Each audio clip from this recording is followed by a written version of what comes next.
বঙাইগাঁৱৰ দ্বিতীয় কাৰ্যালয়ত যান-বাহনৰ পঞ্জীয়নৰ নামত কেলেংকাৰীত জড়িত অভিযোগত যোগীঘোপাৰ পৰা দুজনক আটক কৰিছে আৰক্ষীয়ে। চলন্তপাৰাৰ পৰা আটক কৰা হৈছে মুস্তাফা আহমেদ ওৰফে ৰিংকু আৰু আয়ুব হুছেইন। মুস্তাফা আহমেদৰ বাসগৃহৰ পৰা জব্দ কৰা হৈছে বহু আপত্তিজনক নথিপত্ৰ। যোগীঘোপা আৰক্ষীয়ে দুয়োকে আটক কৰি চমজাই দিছে বঙাইগাঁও আৰক্ষীক। 4 শতাধিক বাহনৰ ভুৱা পৰিচয়েৰে কৰিছিল পঞ্জীয়ন।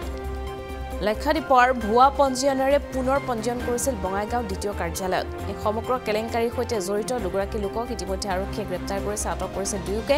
শতাধিক বাহনৰ ভুৱা পৰিচয়েৰে পঞ্জীয়ন কৰিছিল এই লোক দুগৰাকীৰ বিৰুদ্ধে অভিযোগ উত্থাপন হৈছিল।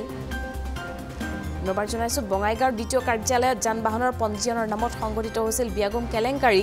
এই কেলেংকাৰীত জড়িত অভিযোগত যোগীঘোপাৰ পৰা দুজনক আটক কৰিছে আৰক্ষীয়ে। চলন্তপাৰাৰ পৰা আটক কৰা হৈছে মুস্তাফা আহমেদ ওৰফে ৰিংকু আৰু আয়ুব হুছেইনক। মুস্তাফা আহমেদৰ বাসগৃহতো অভিযান চলোৱা হয়।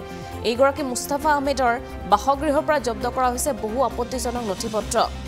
যোগীঘোপা আৰক্ষীয়ে দুয়োকে আটক কৰিছে, চমজাই দিছে বঙাইগাঁও আৰক্ষীক। 4 শতাধিক বাহনৰ ভুৱা পৰিচয়েৰে পঞ্জীয়ন কৰি আহিছিল দুয়োগৰাকী লোকে। লক্ষাদ্বীপৰ ভুৱা পঞ্জীয়নেৰে পুনৰ পঞ্জীয়ন কৰিছিল বঙাইগাঁও দ্বিতীয় কাৰ্যালয়ত।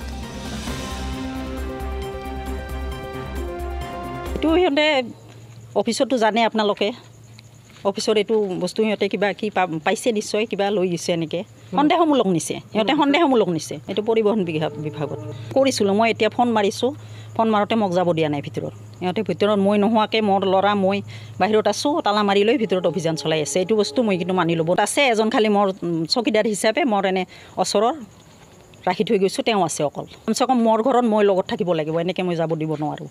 এনেকৈ মই এইটো বস্তু বেয়া পাই আছোঁ। আৰু তেওঁৰ ওপৰতো কেছ হোৱা নাই, তেওঁ সন্দেহমূলকে নি গৈছে। মই থানাত গৈ তেওঁৰ লগত দেখা দেখি কৰিছোঁ। তেওঁৰ লগত কি কৰিব লাগে আমি কৰিম, এইটো 100 বাৰ কৰিম।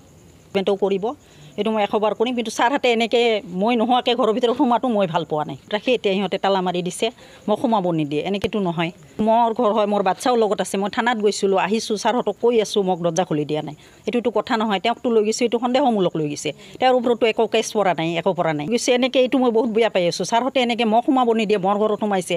এতিয়া যদি মোৰ বস্তু এটা কিবা হয়, এইটোতো মই বহুত বেয়া পাই আছোঁ। ছাৰহঁতৰ এইটো বস্তু মই ভাল পোৱা নাই। এনেকৈ মোক নোহোৱাকৈ কেনেকৈ মোৰ ঘৰৰ অভিযান কৰে।